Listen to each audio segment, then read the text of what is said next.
Você acorda,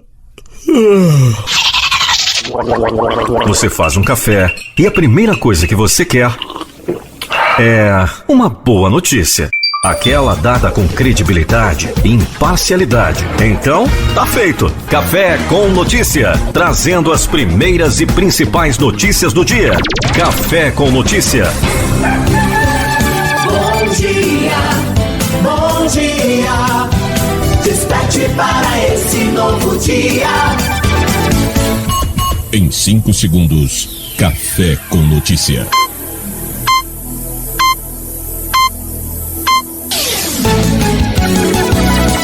As melhores músicas, as principais notícias. Café com Notícia. No ar, a edição do nosso Café com Notícias. A partir de agora, as primeiras e principais informações para você. Hoje é terça-feira, 28 de setembro de 2021. Aqui, Diego Soares. Muito prazer, seja bem-vindo e seja bem-vinda. Vamos começando a edição trazendo a previsão do tempo. Previsão do tempo. Centro-Oeste. A cidade de Cuiabá, em Mato Grosso, tem nesta terça-feira nuvens com possibilidade de queda de granizo. Temperatura varia entre 15 e 29 graus, umidade relativa do ar é de 35% a 80%. Norte. Manaus, no Amazonas, fica com pancadas de chuva e trovoadas com temperatura entre 25 e 31 graus, umidade relativa do ar é de 60% a 95%. O município de Cruzeiro do Sul, no Acre, festeja aniversário com tempo nublado e possibilidade de chuva isolada. Temperatura oscila entre 23 e 33 graus, umidade relativa do ar está entre 50% a 95%. Nordeste. Salvador, na Bahia, tem sol com poucas nuvens e temperatura marcando entre 23 e 27 graus. Umidade relativa do ar registra entre 60% a 90%. Tamandaré, em Pernambuco, comemora aniversário com tempo nublado, pancadas de chuva isoladas e temperatura variando entre 23 e 29 graus. Umidade relativa do ar é de 50% a 80%. Sul. Curitiba, no Paraná, apresenta sol com poucas nuvens e temperatura em torno de 14 e 30 graus. Umidade relativa do ar está entre 25% a 90%. A cidade de Santa Cruz do Sul, no Rio Grande do Sul, está aniversariando com muitas nuvens, pancadas de chuva e trovoadas isoladas. Temperatura entre 14 e 22 graus. Umidade relativa do ar oscila entre 75% a 100%. Sudeste. Vitória, no Espírito Santo, tem nesta terça-feira tempo nublado, com pancadas de chuva isoladas, com temperatura entre 21 e 27 graus. Umidade relativa do ar varia entre 60% a 90%. O município de Além Paraíba, em Minas Gerais, faz aniversário nessa data com muitas nuvens, possibilidade de queda de granizo e temperatura oscilando entre 17 e 34 graus. Umidade relativa do ar é de 30% a 100%. Com informações do IMET, Instituto Nacional de Meteorologia, da Rede Nacional de Rádio em Brasília, Gilson Santa Fé. O Brasil sofreu, mas está classificado às semifinais da Copa do Mundo de Futsal, que é disputada na Lituânia. No domingo, os brasileiros derrotaram Marrocos por 1-0, graças a um gol do fixo e capitão Rodrigo em cobrança de falta. Ainda no primeiro tempo, a seleção nacional teve chances de aumentar a vantagem, mas também precisou lidar com a pressão dos africanos, principalmente na reta final do jogo. A busca pelo 8º título mundial, sendo o 6º desde que a competição passou a ser organizada pela FIFA, continua nesta quarta-feira às 14h, no horário de Brasília, justamente contra a maior rival, a Argentina, atual campeã do mundo. Os hermanos avançaram ao eliminar nos pênaltis a seleção da Federação Russa de Futsal, que representa a Rússia, país que foi punido pela Corte Arbitral do Esporte por casos de doping em diferentes modalidades. A outra semifinal será conhecida nesta segunda-feira. O ganhador do confronto entre Espanha e Portugal terá pela frente quem avançar entre Irã e Cazaquistão. A grande final será no próximo domingo. Lincoln Chaves, de São Paulo, para a Rádio Nacional. O município do Rio de Janeiro inicia a semana com a vacinação contra a Covid-19 para todas as pessoas de 12 anos ou mais que perderam a data para a imunização. Os quase 300 pontos de vacinação espalhados pela cidade também estão aplicando a dose de reforço para os idosos acima de 83 anos, pessoas com baixa imunidade acima de 40 anos e aquelas com mais de 60 anos que tomaram a segunda dose até o dia 28 de fevereiro. No sábado, a cidade bateu mais um recorde. Segundo a Secretaria de Saúde, foram aplicadas 123.352 doses, o maior número de pessoas vacinadas em apenas um dia desde o início da campanha. Até a última sexta-feira, 127 mil adolescentes na faixa entre 12 e 17 anos ainda não tinham comparecido aos postos. Outro marco alcançado é a taxa de ocupação de 45% dos leitos para tratamento da Covid-19 na rede do município. Este é o menor número de pacientes internados pela doença desde abril de 2020. O secretário municipal de saúde, Daniel Sorans, informou que a partir desta semana e durante todo o mês de outubro será feita uma força-tarefa para vacinar todas as pessoas acima de 12 anos com a primeira e a segunda doses que deixaram de tomar o imunizante. Segundo Sorans, apenas 1% da população carioca ainda não recebeu a primeira dose da vacina contra a Covid-19. Na próxima semana serão instalados postos avançados em estações do metrô, pontos de ônibus e estações do BRT, numa busca ativa daqueles que ainda não se imunizaram. Da Rádio Nacional no Rio de Janeiro, Cristiane Ribeiro. A empresa de transportes de passageiros por aplicativo, a Uber, baniu 1.600 motoristas que usavam o aplicativo para trabalhar. A empresa emitiu um comunicado informando que foram cortados da plataforma os motoristas com altas taxas de cancelamento de corridas. Segundo os termos de uso da Uber, os motoristas são autônomos e podem fazer cancelamentos, mas a empresa alega que o uso abusivo do recurso estava atrapalhando o funcionamento do serviço. A Uber não detalha o que é considerado uso abusivo do recurso de cancelamento, mas dá como exemplo um motorista que em 30 dias cancelou 10.051 viagens das 10.473 que foram encaminhadas para ele. Para a AMASP, a Associação dos Motoristas dos Aplicativos de São Paulo, o corte dos motoristas é uma retaliação. Aconteceu sem aviso prévio e dias depois do primeiro reajuste no valor das corridas pelo aplicativo desde 2015. Segundo o presidente da AMASP, Eduardo Lima de Souza, esse reajuste só veio quando aumentou o número de corridas canceladas pelos motoristas. Ele diz que esses cancelamentos são a única forma de evitar corridas que dão prejuízo. Muitas corridas, o motorista leva de 7, 8, 9 quilômetros para buscar o passageiro. E quando ele pega esse passageiro, ele roda 1 quilômetro, 1,5 quilômetro. Eu tiro o dinheiro do meu bolso para o passageiro chegar no seu destino. Para o motorista saber quantos quilômetros vai rodar, ele precisa aceitar a corrida para fazer a verificação e ver se ele consegue ir ou não. Então ele já decide ali naquele momento que ele não é viável ele fazer essa corrida. No começo do mês de setembro, as corridas foram reajustadas em cerca de 10%. Segundo dados da ANP, a Agência Nacional do Petróleo, entre abril de 2016 e setembro de 2021, o preço médio da gasolina nas bombas subiu cerca de 63%. Eduardo não consegue confirmar o número de motoristas banidos pela plataforma e compara a um processo de demissão em massa, mas para pessoas que não têm direitos trabalhistas. Não tem fundo de garantia, não tem nada disso, seguro-desemprego, e tem financiamentos veiculares que fizeram os investimentos aí para poder trabalhar no sistema. Ele sugere que os passageiros ajudem a fiscalizar a remuneração dos motoristas, o que pode ser feito segundos depois de finalizada a corrida. A dica é conferir quanto a pessoa está pagando pela viagem e quanto o motorista está recebendo. E se o valor for discrepante, denunciar a empresa de aplicativo ao Procon. Da Rádio Nacional em São Paulo, Eliane Gonçalves. Nesse domingo, desembarcaram no aeroporto de Viracopos, em Campinas, no interior de São Paulo, mais 2 carregamentos da vacina da Pfizer contra a Covid-19.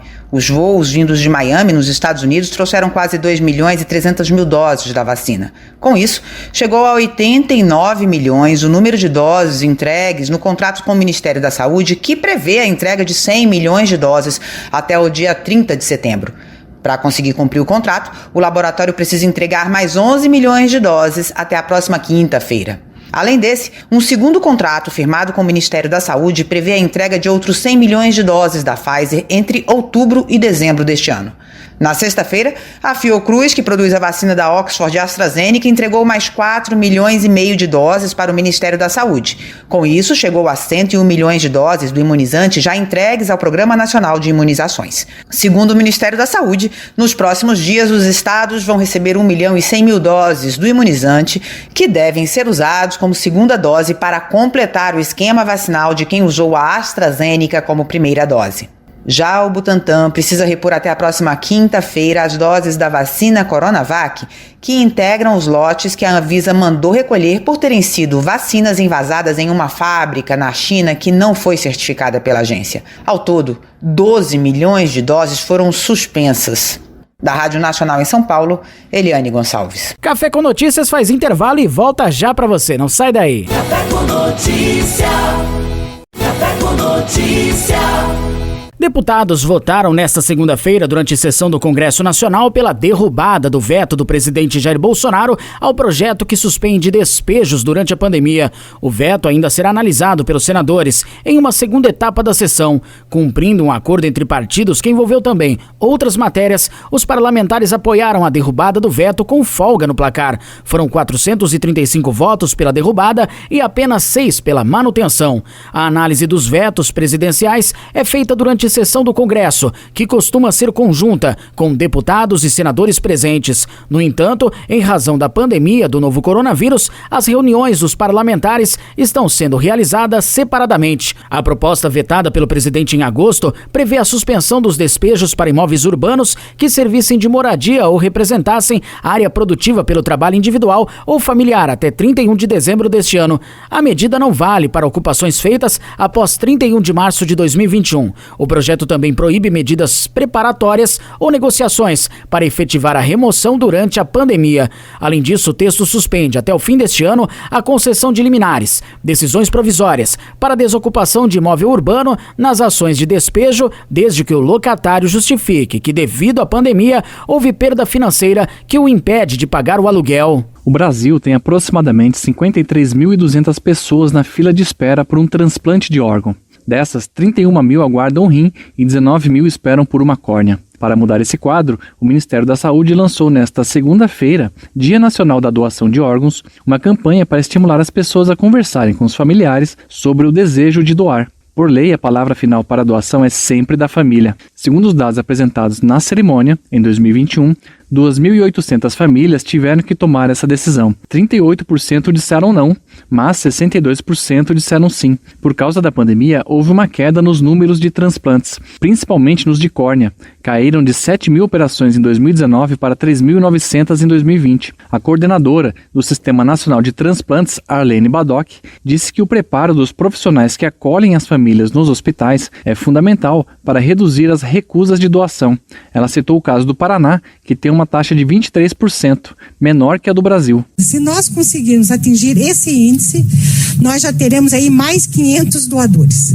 Isso aqui é diretamente proporcional ao acolhimento. O Brasil é uma referência no transplante de órgãos. Nos últimos 20 anos, foram mais de 412 mil procedimentos. O ministro da Saúde substituto, Rodrigo Cruz, destacou a importância do Sistema Único de Saúde. O SUS faz transplante em todas as modalidades. Isso destaca e reforça a importância do Sistema Único de Saúde, que ficou mais famoso com a pandemia. Para ser um doador em vida, a pessoa deve ser maior de idade, saudável e, claro, concordar com a doação, que não pode prejudicar a própria saúde. Já a doação após a morte encefálica só acontece com a autorização da família. Por isso, quem quer doar deve conversar com os familiares. Da Rádio Nacional em Brasília, Gabriel Brum. Microempreendedores individuais têm até o dia 30 de setembro para regularizar as dívidas. Os débitos que estiverem em aberto no mês de outubro serão inscritos em dívida ativa da União. De acordo com a Receita Federal, contribuintes que possuam débitos do ano de 2016 e que não tenham parcelado neste ano terão suas dívidas enviadas à Procuradoria-Geral da Fazenda Nacional. MEIs que possuem apenas dívidas de 2017 ou posteriores ou tenham parcelado em 2021 não terão seus débitos enviados neste momento. É importante ressaltar que, apesar de perder diversos benefícios tributários e direitos previdenciários, o MEI em dívida com a Receita Federal não tem seu CNPJ cancelado. Da Rádio Nacional em Brasília, Cariane Costa. Quando falamos em São Cosme e São Damião, lembramos na hora da tradição de distribuir doces para as crianças no dia 27 de setembro. Na família da jornalista Aline Monteiro, isso acontece há muitos anos. A mãe fez uma promessa a esses santos pela saúde dos filhos e desde então oferece guloseimas para os pequenos no mês de setembro. A promessa acabou e a Aline ainda vai para a rua para dar continuidade ao que a mãe começou anos atrás. Hoje em dia já não é mais a promessa, mas a gente continua a tradição. Acredito que muito em agradecimento, a perpetuação, a repercussão da fé que continua. E claro, pedindo mais e mais saúde.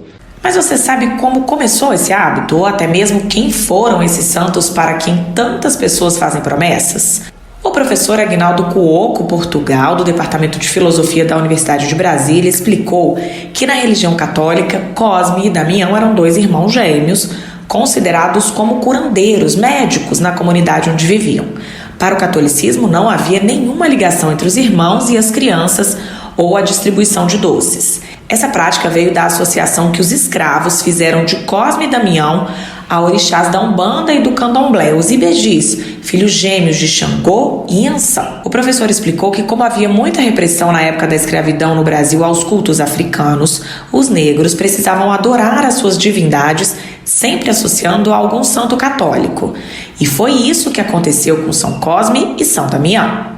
Naquela época, os escravos africanos não tinham a possibilidade de cultuar os seus orixás, né, suas divindades livremente. Eles tinham que fazer associação com algum santo católico para poder não serem perseguidos. A tradição de dar doces tem a ver com esses 2 orixás crianças que foram associados a Cosme e Damião. Aguinaldo Cuoco disse ainda que muitos dos nossos costumes hoje têm relação com a religião, que é um traço muito marcante no Brasil.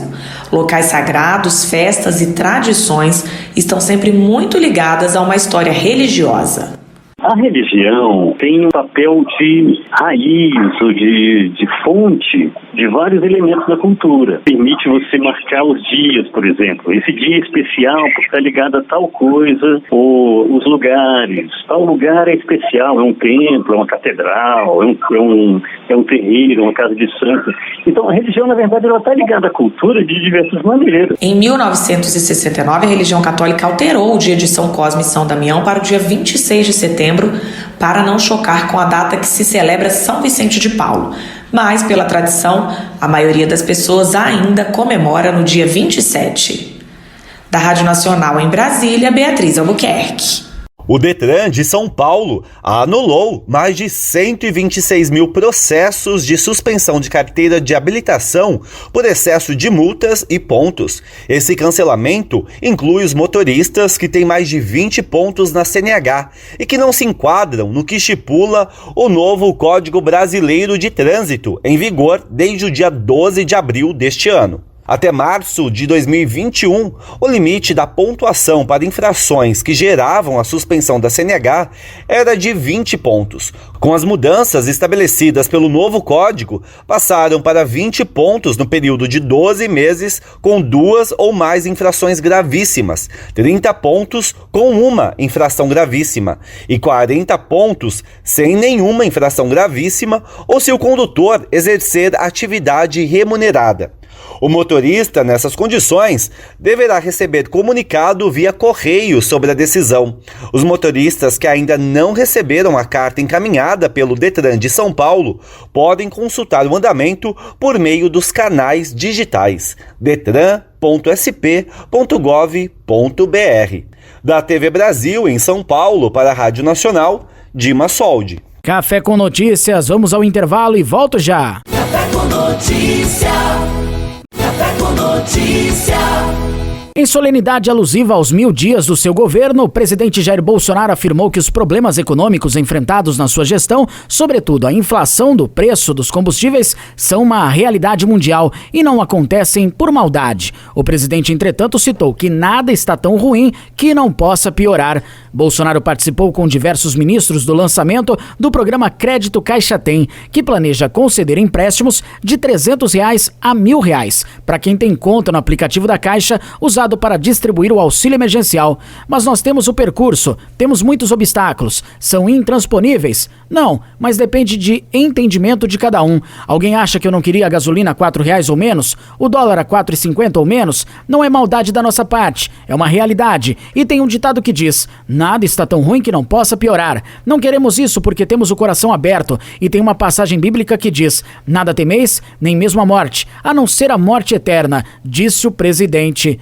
O IPCA 15 de setembro atingiu 10% em 12 meses, encerrados em setembro. O indicador mede as variações de preços entre os dias 15 de cada mês e, por isso, serve como uma prévia do IPCA, usado nas metas de inflação do governo. Analistas já veem a inflação a 8,45% no fim do ano, bem acima da meta de inflação definida pelo Banco Central. A Arquidiocese de Brasília comunicou o falecimento do cardeal Dom José Freire Falcão, arcebispo emérito de Brasília. Ele morreu na noite deste domingo, aos 95 anos, por complicações da Covid-19. No dia 17 deste mês, o cardeal foi internado no Hospital Santa Lúcia, em Brasília, como medida preventiva, depois de testar positivo para a Covid. Na madrugada da última quinta-feira, Dom Falcão teve uma piora em seu quadro respiratório e renal, sendo necessária uma intubação respiratória. José Freire Falcão nasceu em 1925 na cidade de Hereré, no Ceará. Incentivado pela família, desde cedo sonhou em ser sacerdote. Nomeado cardeal em 1988, ele ficou à frente da Arquidiocese de Brasília até 2004, quando se aposentou. Em 2005, ele participou do funeral de João Paulo II e do conclave que elegeu o Papa Bento XVI. Na nota, a Arquidiocese de Brasília ressaltou as obras do religioso, entre elas 2 livros que Dom Falcão escreveu: O Homem Integral e O Estado Integral. O governador Ibanez Rocha lamentou a morte do sacerdote. Em uma rede social, Ibanez disse que Brasília perde um de seus maiores guias religiosos. O corpo do cardeal e arcebispo emérito de Brasília, Dom José Freire Falcão, será sepultado nesta segunda-feira, na Catedral Metropolitana de Brasília, Nossa Senhora Aparecida. Da Rádio Nacional em Brasília, Leandro Martins.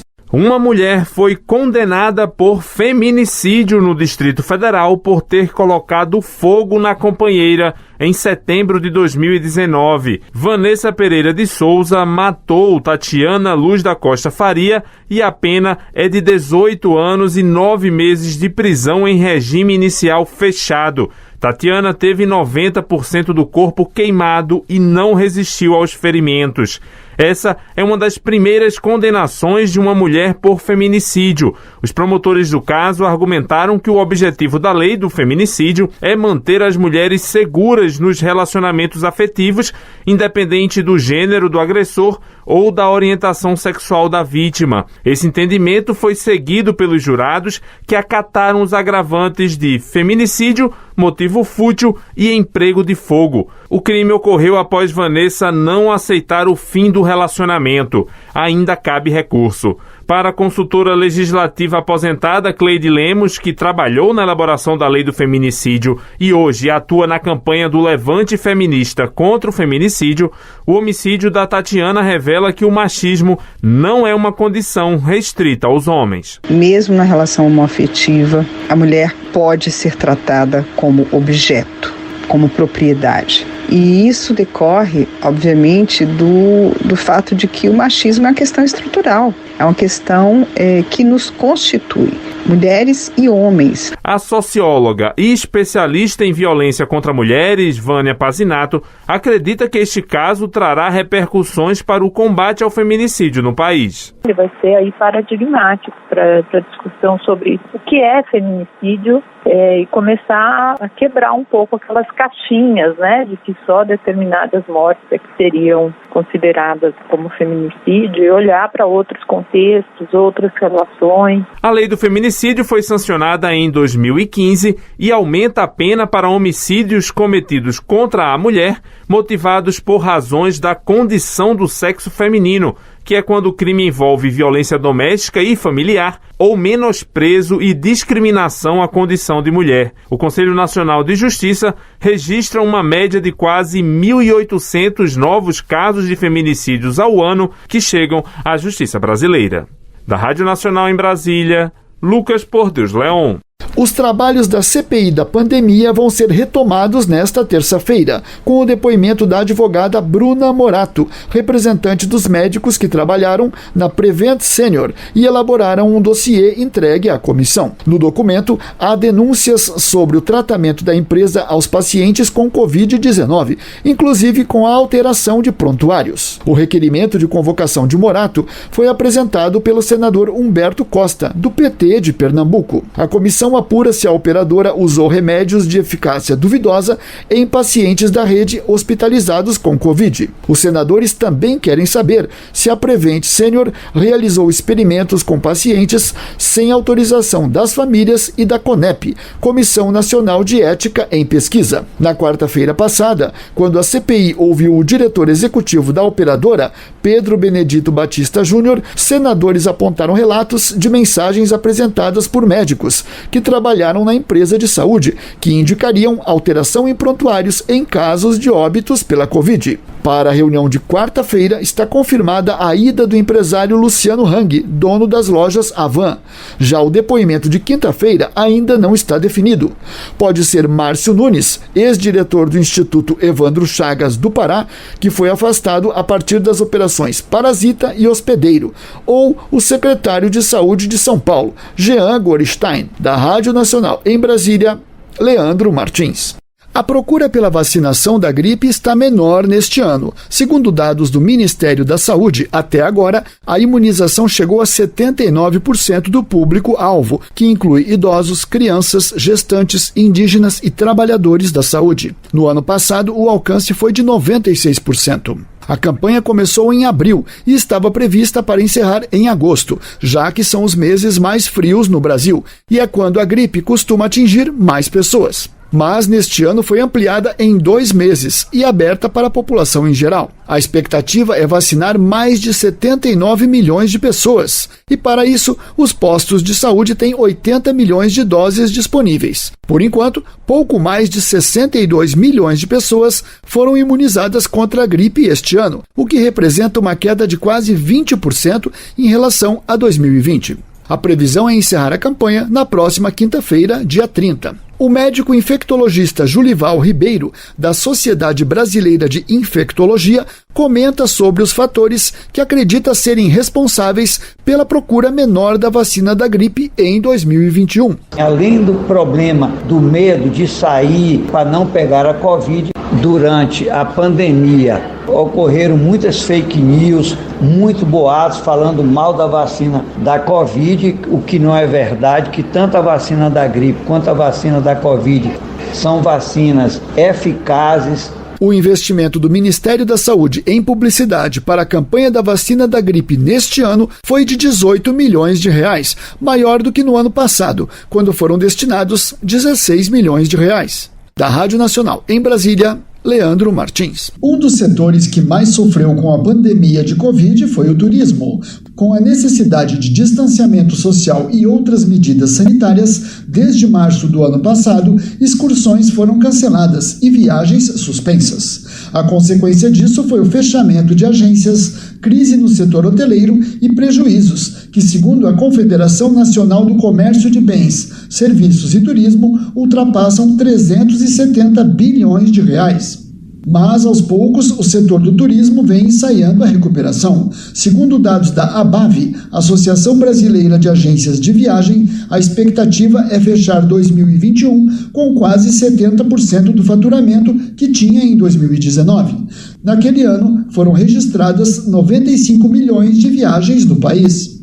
Para o Ministério do Turismo, a retomada das atividades no setor é consequência do avanço da vacinação no país. A expectativa da pasta é que no próximo verão seja possível chegar aos níveis de ocupação de hotéis e movimentação de viajantes de antes da pandemia.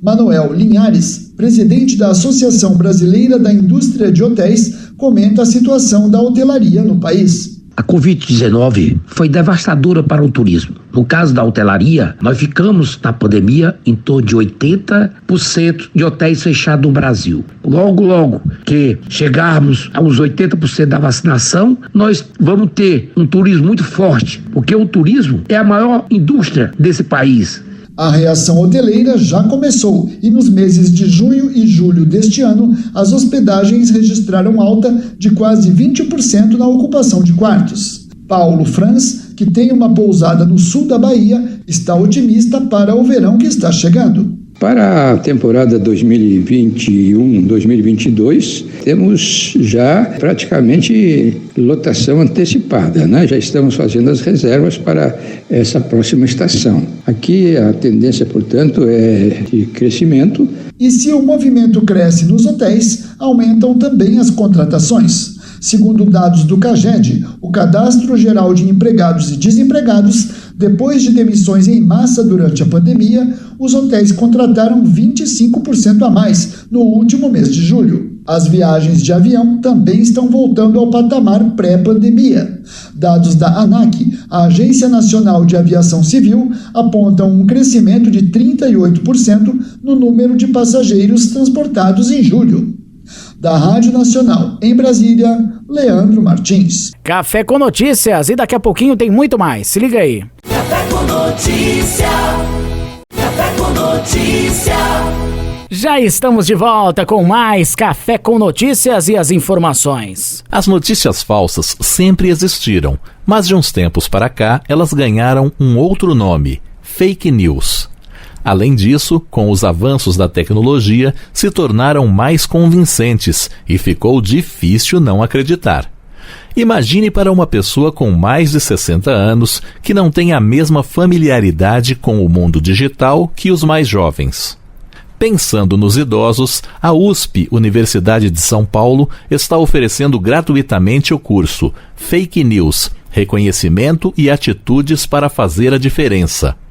Para participar, é necessário ter mais de 60 anos, possuir um smartphone com o sistema Android 7.0 ou superior, ter acesso à internet e possuir uma conta de e-mail. Com 75 anos, a dona Maria José de Almeida dos Santos, moradora do Distrito Federal, considera crime a disseminação de notícias falsas e diz que costuma checar as informações que recebe. Eu acho muito banal, isso aí é um crime, porque as pessoas acreditam e ofende as pessoas e depois não é nada. Quando eu não acredito, eu vou no Google, né, e procuro, ligo para minha filha que entende mais, ela fala, não, tá, e nessas muito não, é tanta coisa que já saiu aqui para mim. O curso da USP terá aulas online às terças e quintas-feiras, das 3 às 5 da tarde, entre a segunda semana de novembro e o dia 9 de dezembro. As inscrições estarão abertas a partir desta sexta-feira, 1º de outubro. Para se inscrever, basta digitar o nome do curso na internet: Fake News, Reconhecimento e Atitudes para Fazer a Diferença, com supervisão de Ana Lúcia Caldas, da Rádio Nacional em Brasília, Tony Ribeiro. São Januário recebe público nesta segunda-feira às 8 da noite para Vasco e Goiás. Ainda com capacidade limitada, por conta da pandemia, o estádio pode receber até 7.700 pessoas. Cerca de metade dos ingressos já foi vendida pelos donos da casa, que precisam do apoio da torcida para buscar mais uma vitória na luta pelo acesso à Série A. O Gigante da Colina derrotou o Brusque por 1-0 em Santa Catarina na última rodada. Foi o primeiro triunfo da era do técnico Fernando Diniz após 2 empates contra CRB e Cruzeiro. Para a partida desta noite, o treinador vai contar com o retorno de Léo Jabá e Andrei, mas não terá o suspenso lateral Léo Matos. Diniz pode deslocar Zeca para a direita e colocar Riquelme na lateral esquerda, ou optar pelo zagueiro Valber e colocar Ricardo Graça para atuar como lateral esquerdo. O jogo também marca o reencontro do atual técnico do Goiás, Marcelo Cabo, com um clube que treinou no início da temporada. O esmeraldino não sabe se vai contar com o artilheiro Aleph Manga, depois de um bate-boca com o treinador na derrota por 2-1 para o Vila Nova. O Goiás está no G4 com 44 pontos. Já o Vasco vem na 8ª posição da tabela com 37 pontos após 26 rodadas.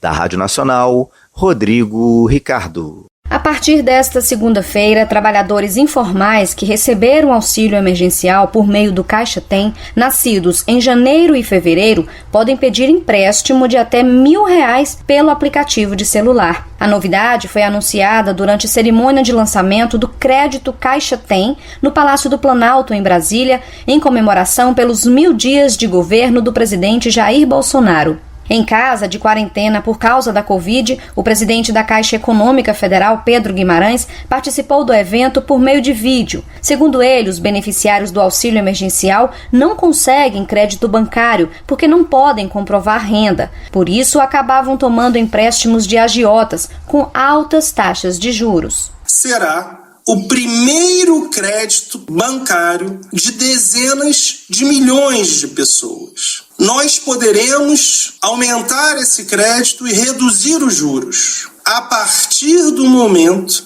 que tenhamos conhecimento da capacidade das pessoas de emprestar. O empréstimo do Caixa Tem pode ser solicitado pelo aplicativo do programa com análise cadastral em até 10 dias. Cerca de 100 milhões de pessoas poderão adquirir os créditos, que variam de R$300 a R$1.000, com 24 meses para pagar a juros de 3,99% ao mês. Os pedidos devem ser feitos de acordo com o mês de nascimento.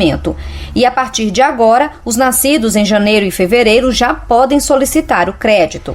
O calendário segue até o dia 27 de dezembro para os nascidos nos 2 últimos meses do ano. Quem ainda não tem conta no aplicativo Caixa Tem poderá abrir a partir de 8 de novembro, dependendo do mês de aniversário. Quem já tem a ferramenta no celular precisa fazer a atualização cadastral. O presidente Jair Bolsonaro destacou o período do governo durante a pandemia e citou os desafios econômicos. Muitos acham que o que acontece hoje, no tocante à economia, inflação, preço de combustíveis, de alimentos, entre outros problemas, está acontecendo porque eu sou presidente. E não em grande parte pelo que estamos passando ainda. Alguns acham que eu tenho o poder de decidir as coisas dentro da Petrobras. O grande acionista é o governo federal. Mas temos normas, temos regras, tem lei da paridade e tantas outras coisas. Ainda na cerimônia, o presidente Jair Bolsonaro assinou o decreto que tira a validade de mais de 890 atos normativos,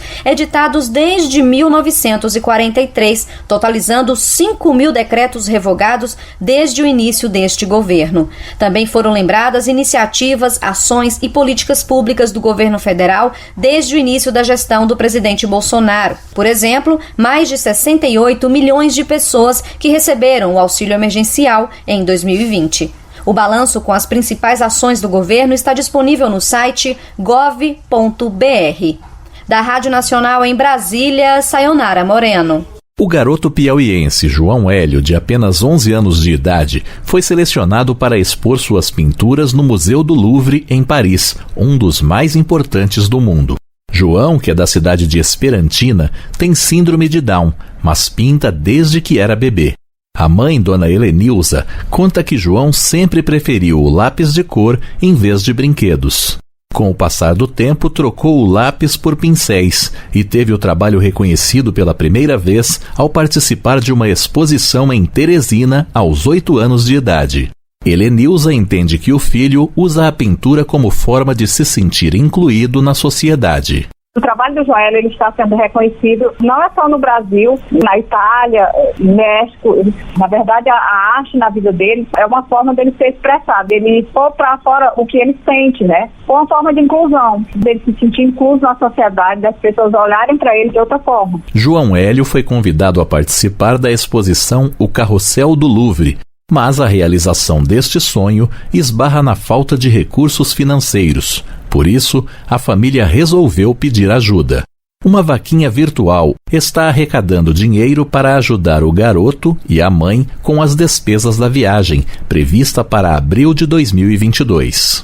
As pinturas do menino João podem ser vistas no Instagram, @João_Hélio. Hélio se escreve E-L-Y-O. Para a artista plástica e curadora Elsa Elvas, que foi a primeira a reconhecer a arte do menino, as pinturas são promissoras. Ela ressalta que ele merece o reconhecimento que está recebendo. Se trata de uma criança artista em formação, mas dentro do patamar que se encontra, ele tem uma qualificação a qual merece toda essa importância. E o trabalho do João, eu acredito muito que só tende a crescer, a ser reconhecido. O João Hélio agradece. Um abraço. Tchau. Com supervisão de Nádia Fadiani, da Rádio Nacional em Brasília, Tony Ribeiro.